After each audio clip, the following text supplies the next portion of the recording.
Assalamualaikum warahmatullahi wabarakatuh. Hello everyone, welcome. Today's lesson we will talk about adjective clause. Before we talk about adjective clause, let's introduce our group from Group 3, Agribusiness B Palembang. I am Abdu Khaliq Basit. Hi, my name is Arinda Ramadhani. Hi, my name Difi Andreas Pratama Manurung. My name is Difi Aulia.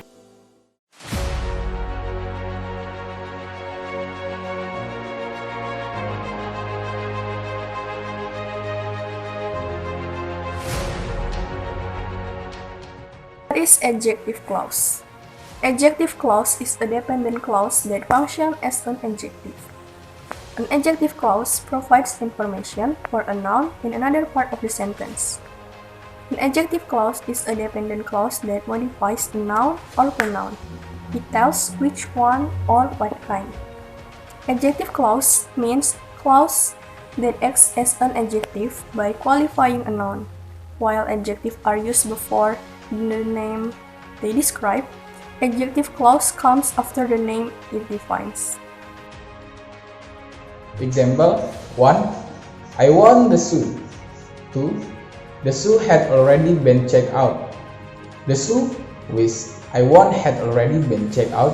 The adjective clause is the example begins with the marker which and modify the head noun shoe. Adjective clause markers. Adjective clause markers are relative pronouns such as who, that or which, or the relative adverbs when or where. Adjective clause begin with a relative pronoun which connect them to the word they describe, such as who, used for subject or people. Example, a doctor is a person who is skilled in the science of medicine. Whom is for object or people. Example, this is the man whom I told you about. Whose, possessive or people. Example, Mr. Park is the man whose apartment I rented. Another example of adjective clause marker, which, subject or object, things. Example, this is a song which interests me, which is subject. That, subject or object, people or things. Example, the car that Mr. Toredo bought was very expensive. Where, adverb, place. Example, here is the restaurant where we met for the first time. When, adverb, time. Example, this is the hour when the children usually go to school. When we think of an adjective, we usually think about a single word used before a noun to modify its meaning. For example, such as tall buildings, smelly dog, argumentative assistant, etc. However, an adjective can also come in the form of an adjective clause. An adjective clause usually comes after the noun it modifies and is made up of several words, which, like all clauses, will include a subject and a verb. To remember the relative pronouns, it's very easy to pick out an adjective clause in a sentence. For example, chocolate, which many people adore, is feminine. The adjective clause connects to the noun that being described, which comes directly before the relative pronouns in the sentence. Each adjective clause above also contains subject and a verb, all of which work together to describe the original noun being modified. For example, the clause which many people adore contains the subject people, and the verb adore, yet by itself, it is not a complete sentence. Instead, its job to provide more information to describe the noun chocolate. An adjective clause, or also called a relative clause, will have the following three traits. 1.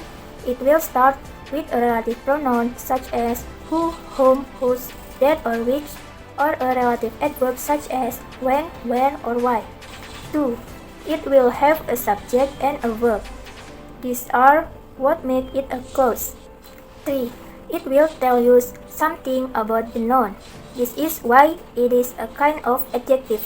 Look at the three traits in this example. I see a dog, which my brother looks after. The subject is I. The verb is see. The noun phrase is dog. The adjective clause is which my brother looks after. And the object is a dog which my brother looks after. Why should we care about adjective clause? Should we use a comma before which? This is by far the most common question related to adjective clause.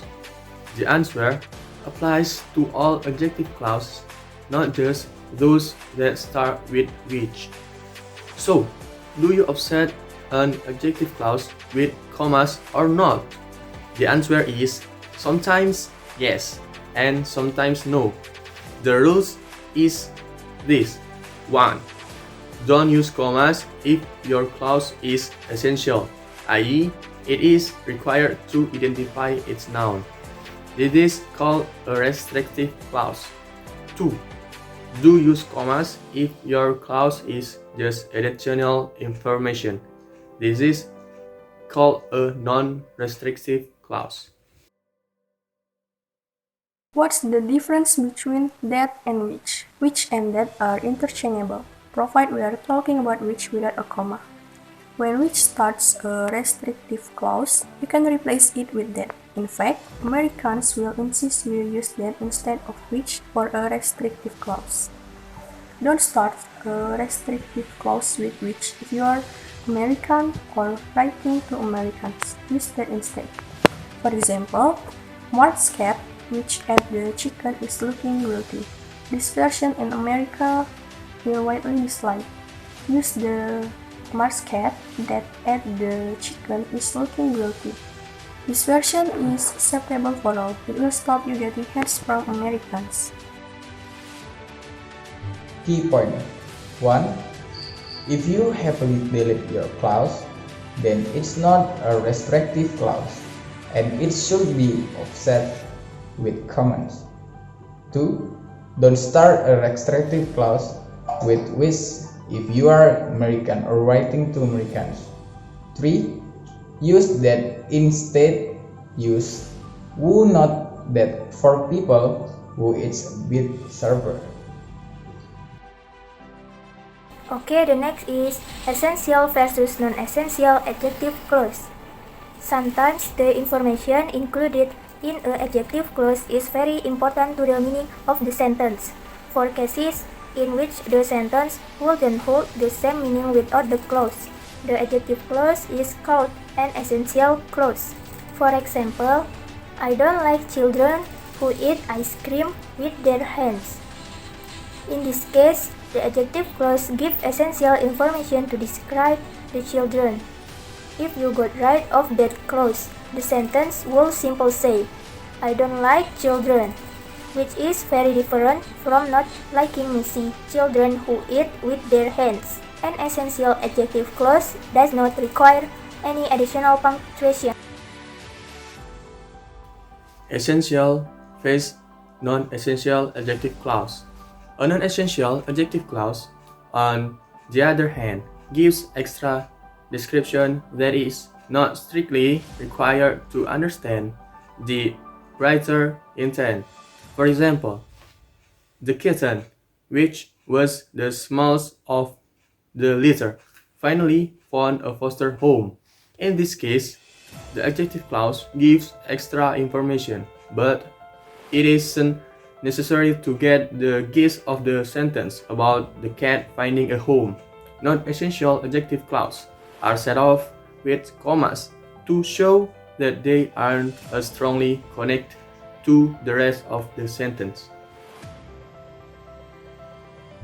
Adjective clause in use. Below are a few more examples of adjective clause. 1. The dog that I brought home from the pound was soon fast asleep. 2. The time will come when you feel sorry for the things you have done. 3. The smart teenager whose parents are my neighbors went to a prestigious college. 4. The used car which my dad bought last week broke down yesterday. 3. The reason that Penelope failed the test is that she didn't study. Adjective clauses add detail. Adding adjective clauses to your writing is a good way to provide additional details about the nouns and the pronouns in your word. This extra description will enrich your writing and help the reader understand your message more clearly. When you know the relative pronouns and how to distinguish between essential and non-essential clauses, you will have no trouble identifying adjective clauses and punctuating them correctly in your writing. And with all this talk of clauses, this may also be a good time to refresh your memory on independent and dependent clauses. Relative pronoun. Most of the time, relative clauses are introduced by certain words called relative pronouns. Who, whom, whose, that, which. Relative pronouns link the clause with the word that the clause is modifying. Did you notice that the noun that comes directly before the clause is the noun that the clause is modifying? Good.